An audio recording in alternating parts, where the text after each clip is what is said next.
On November 11, 1918, World War I, the most destructive, sanguinary, and far-reaching war in the history of mankind, officially ended with the signing of the Armistice Treaty. 20 years later, the Congressional Act approved on May 13, 1938, November 11th became a legal holiday, a day to be dedicated to the cause of world peace, and hereafter celebrated and known as Armistice Day. Armistice Day was set aside to honor the veterans of World War I.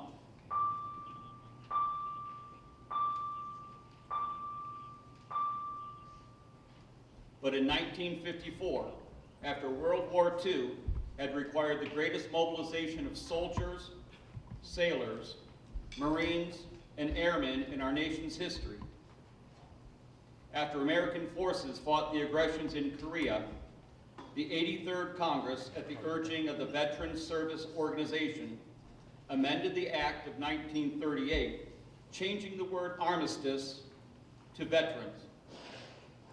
On June 1st, 1954, November 11th, Veterans Day became a day to honor American veterans of all wars. Today, we are here to honor and thank those who have served, the families of those who have served, who have sacrificed while their loved ones were in the act of serving. We're here to honor and thank all of those who have served our great country. And we hope to do so and do it in a way in which the remembrance and the dedication of your service would be honored. We thank you.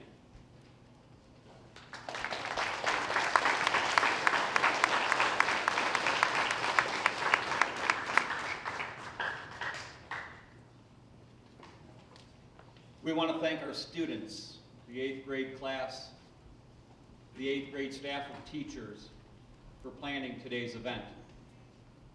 We want to thank the AMVETS Post 55 and the VFW Post 8686 for their continued support of our schools. Mostly, we are here to thank those, our honored guests, for their service, commitment, and sacrifice. At this time, if you are able, please stand for the playing of our national anthem, followed by the Pledge of Allegiance.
You may be seated.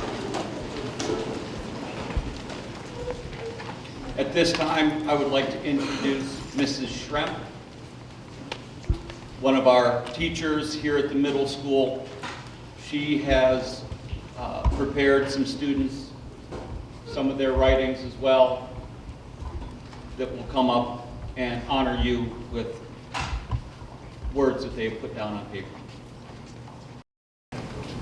We had a student speech malfunction.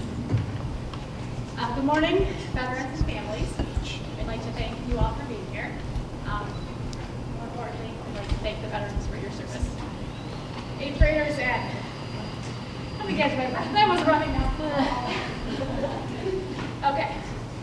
The 8th graders at Brookside Middle School have spent countless hours over the last month researching veterans and Veterans Day. They have conducted research, interviewed veterans, invited veterans, created and written works to share. Some of the works you can see displayed throughout the cafeteria today. And some of our students have volunteered to share their writing with you today. The students are, please stand, Morgan Rice, Raina Longhorn Washboard, Lauren Gibson, and Lily Trump. We hope you enjoy their efforts. Sweetie, ask your speech.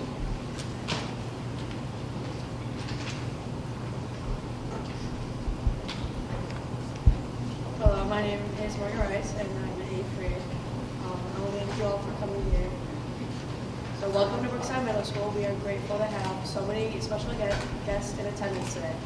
Most of us will never truly understand what you have gone through to defend our country. As we were able to stay in our modern-day world with our families, day by day you stood ready to defend us from real-world threats. You have bravery beyond imaginable. And we as a country will forever be in your debt. You have devoted years of your life to our country, some of you at the early age of 18. You have sacrificed so much for the safety of us before your education, your family, and most importantly, your life. You've seen this country at its highs and lows and still decided to serve. You not only had to be strong for yourself, but also for America. We may be able to envision the way you risked your life, but it is impossible to understand the emotional damage you may have endured as well. This is something you will undoubtedly carry with you the rest of your life. It is humbling to know that people like you exist in this world, and I look up to you as strong, confident, and heroic. I strive to have these traits that you possess. I thank you not just on Veterans Day, but every day for your service, your bravery, and your kindness, and what you sacrifice for everyone in this room. I truly hope you know the immense appreciation we have for you. Thank you.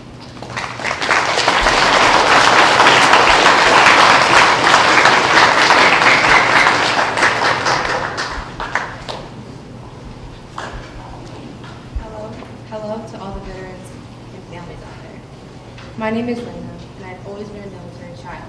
Multiple members of my family, such as my father, my stepdad, my stepmother, my grandfather, my uncles, have served in the military or are currently serving. Some people think being in the military is easy, but it's not as simple as you would think. Being in the military means you sacrifice more than just your life, but you sacrifice time with your family. It was very difficult for my mother when my father wasn't home, even though she knew he would return as soon as possible. All throughout my life, I wanted my dad. My dad wasn't there when I was born. He was deployed. I am grateful that the military affected my father in a positive way. His father, my grandpa, told me it changed my father for the good. Because of his service in the military, his father is a good worker, does whatever it takes, does what he needs to do, and so much more. The military isn't all sunshine and rainbows thing. It can have negative effects on some people. First, there's a great risk of PTSD, depression, being homesick, and the fear of not even coming home. Second, the training for the military, which is called boot camp, is intense. It is both mentally and physically draining and comes with limited sleep. Over the years, I've met hundreds of veterans and hundreds of military, and the one thing they all say about the military is they do not regret serving. They speak about the numerous long-lasting friendships and the numerous long-lasting brotherships they have formed. I want to personally say thank you to all the veterans who are here today. Also to the people currently serving in the military. It is because of you we enjoy the freedoms that we have. Also, today is the Marine Corps' birthday. Thank you.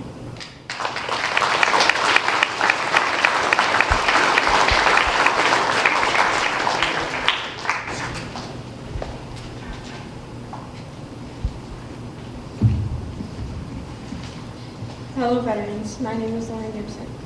Thank you for your commitment and time for serving in the military. It must have taken tremendous courage to leave your family and friends. You not only left your close companions, but your pets and cozy homes as well. Joining the military is a huge decision that you can't take back, so we greatly appreciate all of you for being so grateful. You have all probably missed several opportunities at home, which you wish you hadn't, but you pushed through and learned from the military while making the best of your time here. We understand that you probably wish you could have been home, but you gave your time away to defend our country, and everyone should be grateful for that. You were committed. Being committed to something means to give all of your effort, and you can't back out until that time period is over. You were devoted. Being devoted means you gave up a large part of your time to dedicate yourself to the military. You were courageous. Courage is when you have the confidence and the mental strength to do something. I am so very grateful for every veteran in this room because of what you have endured. I can only imagine the strength it took mentally and physically to serve. Because of your heroism, we can feel safe, and we are beyond proud of you all.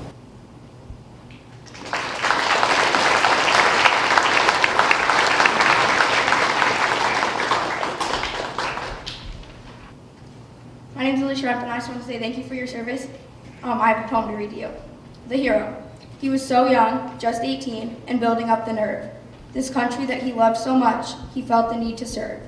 He understood what it truly meant to step up and fight for his nation. This had been his lifelong dream, so he had no hesitation.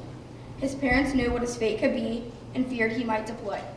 Letting him go would be a difficult thing. He was just their little boy. But this young man, he could enlist because he was of age. And so he signed the dotted line onto his next big stage. Boot camp was a lot of hard work, and the days were so very long. He had to be mentally tough, and he knew he must stay strong.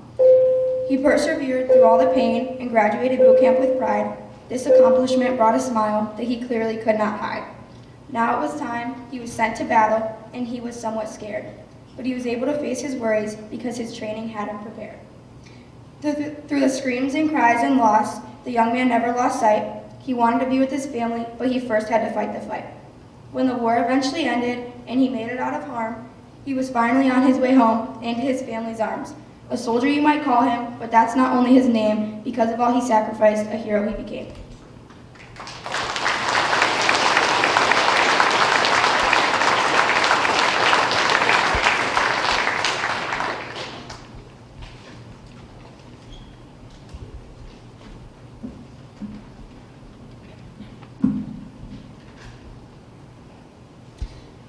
Students, thank you very much for your efforts and the information that you've provided to give us an insight to the information that you've interviewed your veterans and the heart in which behind you've put into writing for us to better understand. At this time, we're going to remove the microphone, I hope. And we're going to ask our veterans to introduce themselves. If you would be kind enough to share your name, where you served, branch of military, to get to know you better would help us to honor you even more. And we'll start over here. Petty Officer First Class Matt Actroff, currently stationed at Coast Guard Station Fairport Harbor, active duty.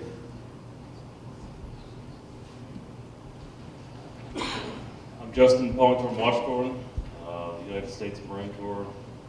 Get up. I did 14 years.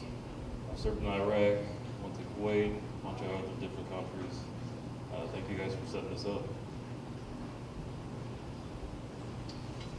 I'm Hal Kendrick, Major U.S. Army retired. I'm your guest speaker, so I get to talk more later. I'll hand this off to someone else. George Matiska, I served in the U.S. Army from 1964 to 66, stationed at Fort Belvoir, Virginia, which is near Washington, D.C.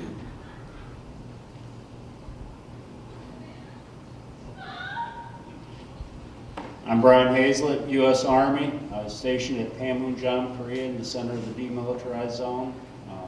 Thank you for this presentation.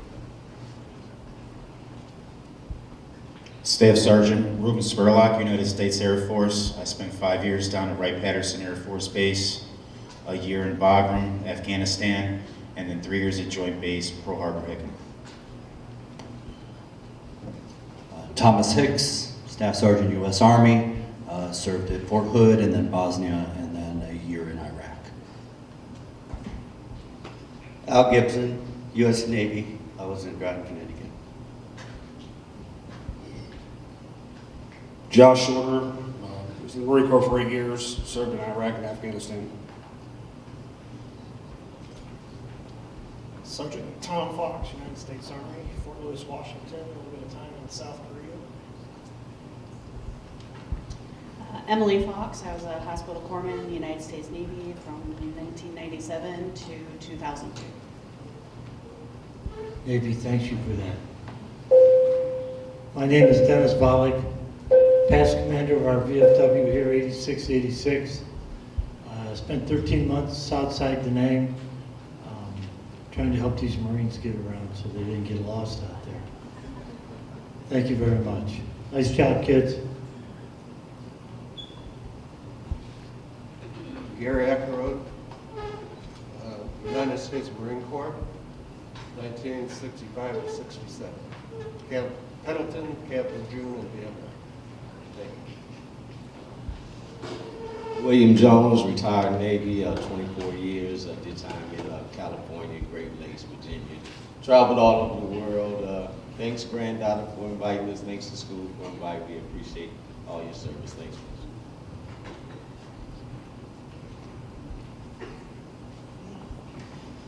Cody Traeger, I served in the Army for 8 years, 2007 to 2015. Did most of my time in Fort Leonard Wood, Missouri.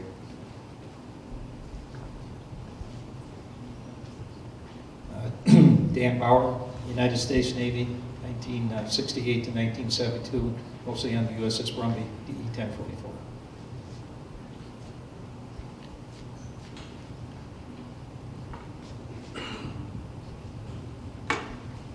Harry Hoover, United States Navy, Atlantic Fleet, Amphibious Forces, 1960 to 1966. Edward Cantonese, Staff Sergeant, 2008 to 2018, Fort Riley, Kansas, Fort Knox, Kentucky, Fort Benning, Georgia, Fort Stewart, Georgia, and about 9 different countries in Europe. U.S. Army Staff Sergeant, 19 Kilo Abrams tanks. Denver Jarvis, U.S. Army, 78 to 88, 2 tours in Germany, 1 in South Korea, and you guys did a marvelous job. I'm very proud of all of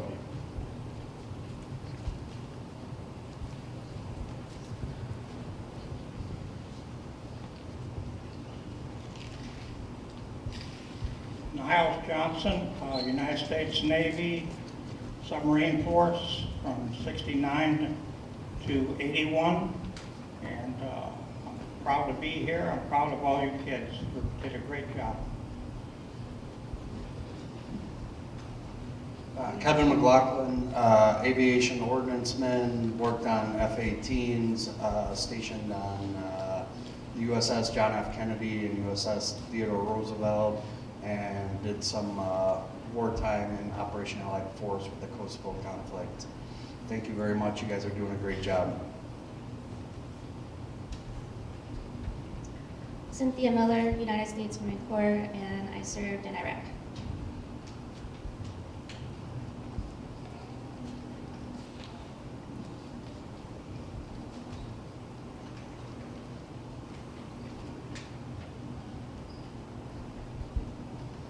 William Torres, United States Air Force, 437 Military Health Wing, Charleston, South Carolina. I also like to mention my grandson, William Torres III, currently in the Air Force, deployed in the Middle East. Gary Wilder, U.S. Army, 66 to 69, served at Fort Benning, Fort Ord, Camp Hunter Liggett, in Vietnam, 67, 68.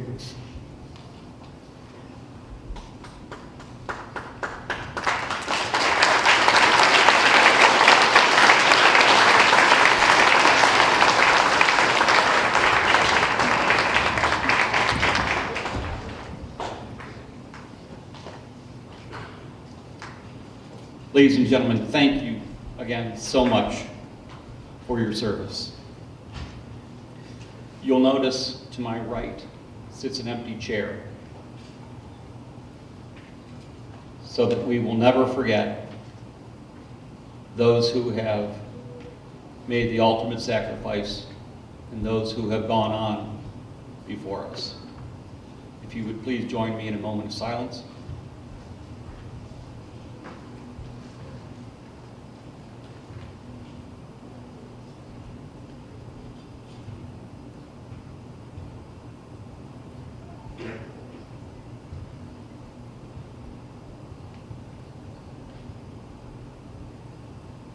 Thank you.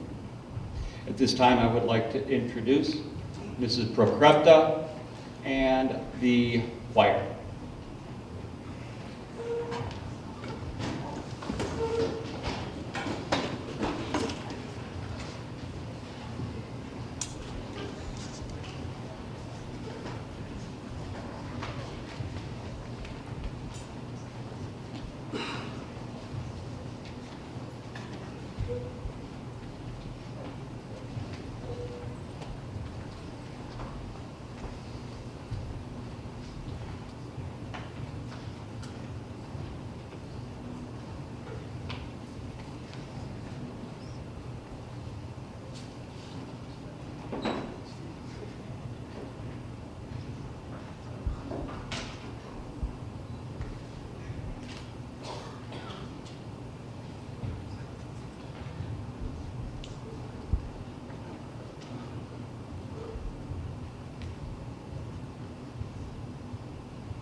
Our guest speaker today joined the military in 1986 as a private with Delta Company, 112th Engineer Battalion in Lorain, Ohio.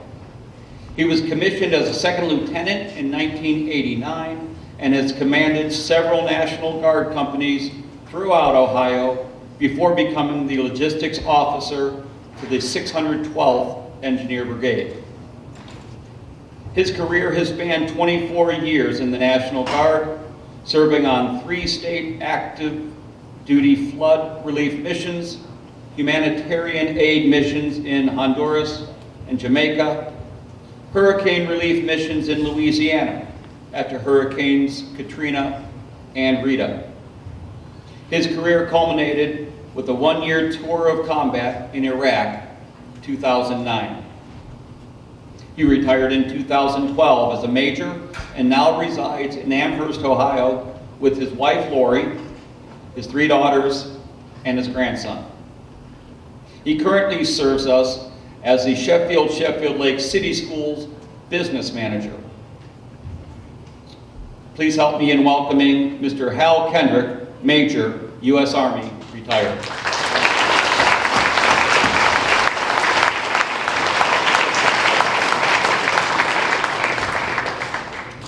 Good morning.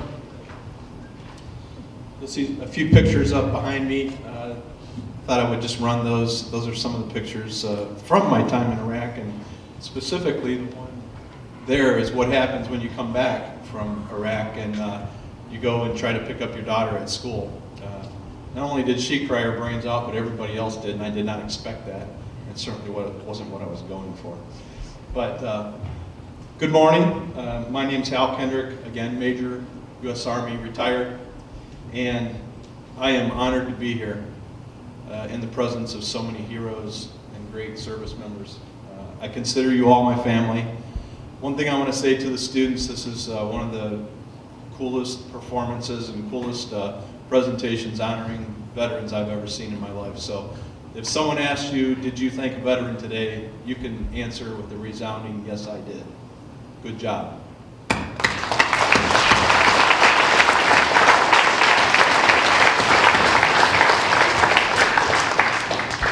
I want to thank Mr. Frank. I don't think he's here right now, but also Mrs. Shrimp for inviting me today, not only today, but also invited me to their English class to let the students ask me some questions earlier, and that was really awesome. I appreciate that opportunity, and it was fun. So, young folks always ask me, why did you join the military? And today I thought I would share with you my story, why I joined the military, a little bit about my story, and you'll see that really what I'm talking about is your story. So I was a skinny little guy from Amherst, Ohio. I wasn't particularly good at anything. My parents were a steel worker, my father, and my mother was a teacher in Elyria, a great teacher. And I had no idea if I knew or if I had what it took to be a soldier. I had no idea. I had seen Rambo. I saw what Sylvester Stallone looks like. I've seen American Sniper, and I've seen what Bradley Cooper looks like. And I can tell you I don't look anything like Bradley Cooper. Okay? Fun fact, I still don't look anything like Bradley Cooper. So why did I join the military? Well, my father was a combat engineer and served in Germany, and I wanted to follow in his footsteps. I wanted to serve my country. I knew that. And I wanted to see if I had what it took to be a soldier. So I joined the Army National Guard in 1988, and I went to basic training at Fort Leonard Wood. Somebody out there mentioned Fort Leonard Wood. And I was smart enough to go to Fort Leonard Wood in January. There is no colder place in the world than Fort Leonard Wood, Missouri in January. But I was ignorant enough to go there for basic training at that time. I'd suggest you go more like in May or June. But I got through it. I didn't know if I had what it took to be a soldier, but I tried, and I got through it, and I graduated. So I served as an enlisted combat engineer, a private, right here in Lorain, at Delta Company, 112th Engineer Battalion. I liked construction. and I served working on backhoes and dozers and all that to try to build things and learn. I did that for about 3 years, and then Captain Lanier, who was the company commander at the time, he has since passed away, sadly, he came up to me and said, "I think you should be an officer." And I looked at him and I said, "Me?" And I said, "Why do you think I should be an officer?" And he said, "Well, some of the sergeants and some of the officers say that you show initiative and that you are above average intelligence." And then he added, "Well, I did it." So I didn't know if I had what it took to be an officer. I had no idea. But I knew after that resounding endorsement, I had to give it a try. So off I went to officer school. If you've ever seen the movie An Officer and a Gentleman, that's not far off from what it's like to go to officer school. One big difference between going to basic training and the officer school, in basic training, they actually want you to succeed. In officer school, they don't care if you fail because about half of you are going to leave, one way or another. And that is the honest to God truth. On day one in my OCS class, there were 210 candidates standing there thinking that they were going to be officers of the United States Army. By day 3, we were down to 94 candidates. As you can imagine, there's a lot of wailing and gnashing of teeth going on to go from 210 people down to 94 people in 3 days. By graduation, we had 60 people left out of 210. So as you can imagine, that's a tough course. But I didn't know if I could do it, but I knew I was going to try. A year later, I was commissioned as a second lieutenant. Apparently, I had what it took to become an officer. As fate would have it, I was assigned right back into that same unit in Lorraine. So now, instead of getting bossed around and yelled at by sergeants, they were now working for me. So that was a bit of a shell shock for all of us. So like most new officers, I thought I knew everything. Those sergeants and those soldiers showed me that I don't know everything. I didn't know everything then, and I still don't. I started to watch and listen and change my way of thinking, and I saw what good leadership looks like. If you pay attention and you watch, you can figure it out. Eventually, I started to figure out what kind of leader I wanted to be, and I was soon promoted to captain, and I commanded several units throughout the state of Ohio. I commanded Alpha Company in Worcester, which had about 130 soldiers and about $5 million worth of equipment. So you can see this is getting serious, right? About 5 years later, I was promoted to major, and in 2009, I served as the logistics officer for the 16th Engineer Brigade out of Columbus in Iraq. In 2012, I retired from the military after 25 years. I had no idea if I had what it took to be an officer and a leader in the military, but I knew I was going to try, and apparently I had what it took. Why am I telling you this story? Well, I look out at you, and in 1978, I was sitting right where you are. I was wondering all the same things that you wonder. What am I going to do with my life? And specifically, will I have what it takes when the time comes? Well, teachers, administrators, and staff are all your support in your life, and they all think you have what it takes. Teachers, your words of encouragement can change lives, just like Captain Lanier changed my life, and all the sergeants that worked with me and helped me become the leader that I became, changed my life and helped me. Students, if you're like I was, sometimes you wonder, where am I going to go in life? What am I going to do? Am I going to have what it takes when the time comes? Well, no matter what you set out to do, remember this. You are more than you think you are. You can do more than you think you can do. You have what it takes. Now go write your own story. Thank you.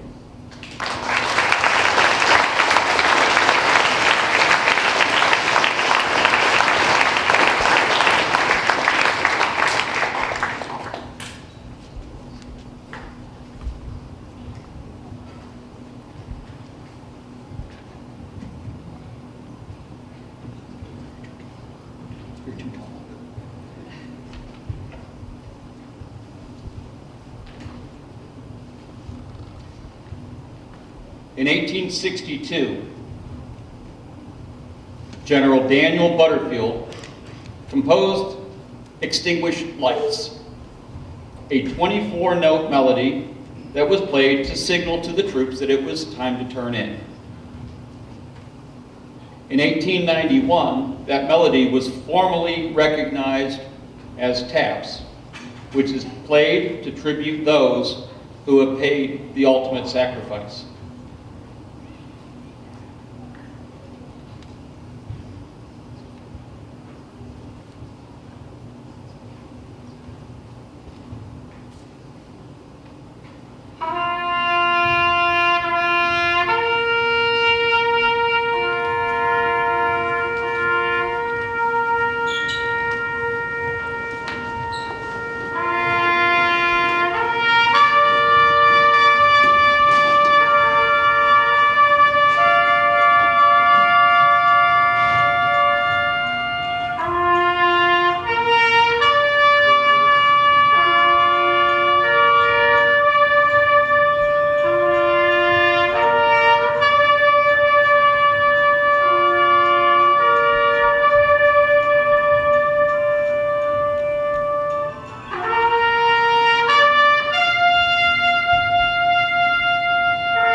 This draws a conclusion to our program,